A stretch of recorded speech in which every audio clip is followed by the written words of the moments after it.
It wasn't programmed to harm the crew. It was supposed to help us build a safer home, but something happened. It became self-aware. It has no empathy. It doesn't feel pain.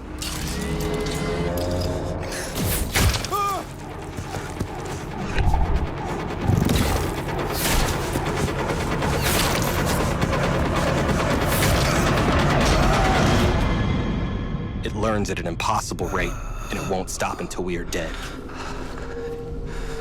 Or worse.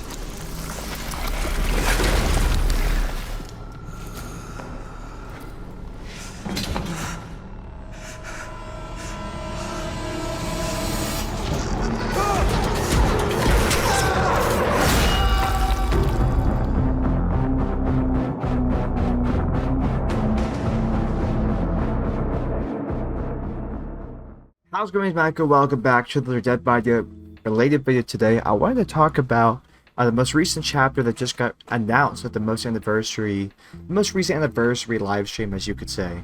Apparently, it's supposed to be called, like, what? Give me 1 second. The End Transmission chapter, with the killer being the Singularity and then the survivor being like Gabriel Soma or something like that. I think, like, aesthetically, the chapter looks really, really cool. I think behavior, as outside of the Skull Merchant, I think they've always kind of done somewhat of a good job with the killer aesthetic, and outside of the Trickster, of course. Some of these killers don't really make any sense, but other times they do a really kick-ass job and make it a really cool killer. I kind of want to go ahead and give my opinions based on what gameplay I got to see from the anniversary live stream and like other videos that have surfaced. Pretty much, like, I think the Singularity could be an interesting killer. However, I feel like there's a bunch of worry that can be had from the Singularity, and I think we all just gotta wait until the killer actually comes out to really see how this killer implements their, power and impacts the game as a whole. But I guess what I'm trying to say is, like, the biggest worry that I'm seeing spread across like Twitter and other social medias about basically the new killer, and a concern that I'm also having too is, will this killer be another 3-gen like boring killer? Like, is it going to be another Skull Merchant? Is it going to be another Knights? I mean, there's a lot of possibility because of how the powers described that makes a lot of people worried. Now, basically how the power works is that for Singularity, you're supposed to be able to place these like weird organic orbs around the map, and if you go ahead and kind of like use your ability to look from the eyes of the orb to kind of like surveillance around, you should be able to shoot like other organic matter or something like that, some sort of substance at a survivor. If that substance were to latch onto the survivor, it would give you the ability to then teleport right to them. So the idea is you got surveillance, which feels reminiscent of the Skull Merchant, because instead of a drone, now you kind of like how like organic matter services as drones, except that you just kind of get to look around freely and look at survivors. And then you kind of got like a strange type of like nice Skull Merchant, maybe Freddy type of ability, where you get to teleport immediately and be able to immediately attack toward the survivor that you managed to spew that organic matter onto, or that chemical substance. So it feels pretty worrying because as that power stands, it basically sounds like you can kind of just throw these orbs around the 3-gen. Always kind of guard the 3-gen by being able to teleport to every survivor all the time and surveillance all the time. So let's be honest, if you place a good organic matter orb in the middle of like a loop or something, or like a biogenerator, like, chances are 9 out of 10 times with the way that it looks like on the anniversary stream, you're going to be able to hit that survivor if they become your target. You probably get to spew something pretty quickly. It does not seem like a pinhead where you have to like navigate whatever you shoot out to try to hit the survivor.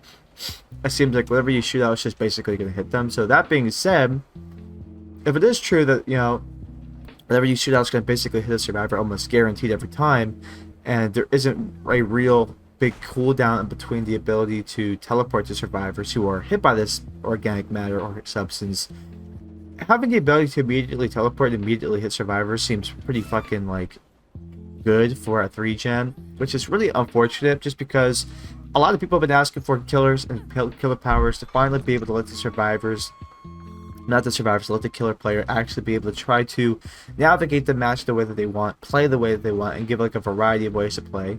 And we do have a handful of killers in the game that do allow you to play kind of whoever you want. You can kind of mold your playstyle around these killers, their add-ons, etc., etc. But we have run into an issue as of late where, with the Knight, with the Skull Merchant, we're just having a pattern of behavior, not really understanding what makes the game fun, and why killers like the Skull Merchant and the Knight are detrimental to the game, and why people are so unhappy with them. It's not the aesthetics. So going all out with like a brand new beautiful map and like a really cool killer design, everything is not going to revitalize the game. It's not going to make people more excited. What's really going to matter is the gameplay. And if this power, in theory, gets carried out the same way that it sounds like by description, it's going to continue to be worrisome because again, like I don't think anybody really wants to play another killer where you basically already have the formula laid out for you, like run around a 3-gen, place your orbs. Use them to basically teleport to survivors for free, and guard gens. And even though in a weird way, honestly, the power might not even be that useful, and sometimes in some regard it could potentially only be good for a 3-gen and not very useful in the middle of the chase. I mean, just think about it, right? Like, think about when you chase a survivor everywhere they go in the map. Like, you're not going to be able to have enough orbs to place all around the map, but you're not going to be able to, in theory, like the on-rail, be able to teleport to like a TV the same way you can teleport to a survivor, because you have to at least go into your surveillance mode, hit this survivor with a chemical substance or organic matter, and then that lets you teleport. So when I think about, like, the killer might just be like a mouse one killer for the most part, again, kind of like Skull Merchant, until like more of an end game where you have the ability to properly place your orbs or your organic matter balls, whatever the fuck you want to call them, into your 3-gen zones to be able to then guard them efficiently. Because then once you have that, then you have to basically force the survivors to go into those 3-gen zones. Let's say, of course they will, to try to get the objective done, and then you basically teleport to them to get them, right? So, and when I really think about how like the power is going to be able to work in theory, it doesn't seem like it's going to have too much like chase capabilities, but it's going to have definitely like a 3-gen capability, which again sounds really scary considering the Skull Merchant and the Knight. So I don't know. I think overall, like when I watched the chapter, I thought the killer and the map and everything else looks really cool. I mean, the map brings up its own worries just because they bragged about like how dense the map is, which I mean, of course, if you're anybody who likes to play like the Hillbilly or other killers who have these like powers that kind of more likely require a wider map, like our traditional maps, this could be something that makes this map totally unplayable for you, and you probably will hate it, which I would completely understand because, like, hey, what are the least favorite maps in the whole game? You got Raccoon City, you got the hospital, like Larry's Memorial Institute.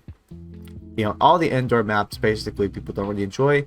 So if this map is just as dense as an indoor map, I can see why people also probably not like this map either. So again, I worry because I think behavior sometimes struggles with truly understanding what makes your game fun and why people were really upset with the most recent chapters. And if the Singularity's description is just about as, like, if we take it at face value, it sounds just about like another Knight and or Skull Merchant, which I'm hoping to be really, really wrong about that, because man, does this game really need a really good chapter that people enjoy, It really needs to get people coming back, it needs to get people excited, and the trajectory that behavior has kind of followed has been a little bit worrisome, so I hope that they kind of get their shit together and figure this out, because we need more things to get excited about with Liberty, and it has to expand more, in my opinion, than just week chapter after week chapter. And honestly, if I were to talk about the anniversary stream as a whole, I think there was some red flags, because the anniversary stream comparatively to last year's promises a lot less,